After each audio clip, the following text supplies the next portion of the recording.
नमस्कार, मैं गुलशन सिंह भदौरिया। आज नवरात्र का दूसरा दिन है माँ ब्रह्मचारिणी का। जब सती ने दक्ष के यज्ञ कुंड में अपने आप को समर्पण कर दिया, अपने आप को शिव की आहुति बना दी, शिव भोग को त्याग कर वे योगी बन गए। यज्ञ की अग्नि को त्याग कर तपस्या के तप में वे विलीन हो गए। ऊर्जा जागृत होती गई, बाहरी दुनिया ठंडी होती गई। देवताओं ने सती की आराधना की। सती पहाड़ों के देवता हिमावन और मैना देवी के यहाँ पुनर्जन्म हुआ। उन्हें बताया गया गुफाओं में एक तपस्वी रहता है जो पर्वत का अतिथि है। पार्वती रोज वहां जाती, गुफा को सुगंधित फूल से सजाती और शिव को फल और दूध का भोग चढ़ाती, लेकिन शिव भोग स्वीकार नहीं करते। हिमावन बोले, शिव को भूख नहीं लगती, उन्होंने तो कामदेव को भी राख कर दिया है, वे कुछ नहीं चाहते, वे संतुष्ट हैं।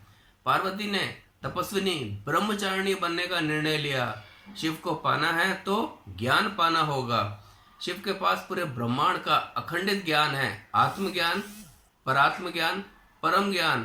तो ज्ञान कैसे आएगा? तपस्या से, साधना से आएगा। और पार्वती तपस्विनी ब्रह्मचारिणी बन गई, महल का सुख छोड़ त्याग में विलीन हो गई। पार्वती आदिशक्ति थी, ज्ञान तो उनके भीतर ही था, उन्हें अपने मूल स्वरूप का स्मरण करना था। तपस्या कड़ी होती गई, कभी निर्जला तो कभी निराहार तो कभी कुछ नहीं। अपने इंद्रियों को नियंत्रण कर शरीर में तप उत्पन्न करने लगी, जैसे शिव करते हैं। पार्वती की तपस्या इतनी कठोर थी कि विष और भी ठंडा हो गया। पार्वती की तपस्या ने शिव को आंख खोलने में विवश कर दिया। शिव पहली बार एक अपने जैसे तपस्वी से मिले, उन्हें अच्छा लगा। पार्वती से पूछा, क्या कर रही हो, क्यों कर रही हो?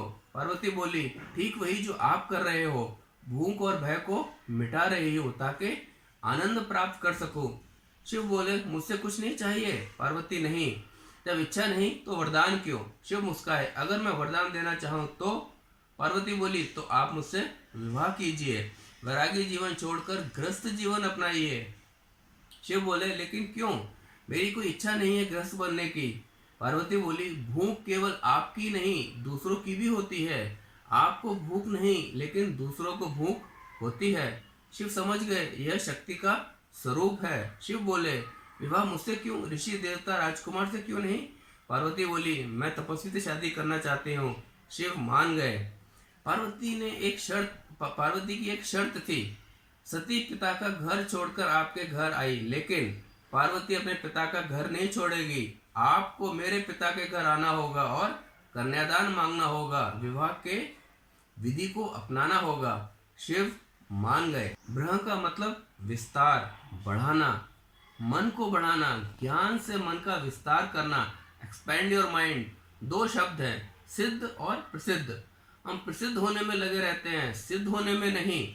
ब्रह्म मन का विस्तार करते हुए सही आचरण करना, डिसिप्लिन फॉलो करना, अपने अंदर तप की अग्नि जलाना, उस तप की अग्नि से सिद्धि पा सकते हैं। सिद्धि होगी तो प्रसिद्धि भी होगी। यही है माता ब्रह्मचारिणी, अपनी और दूसरों की भूख और भय को मिटाना।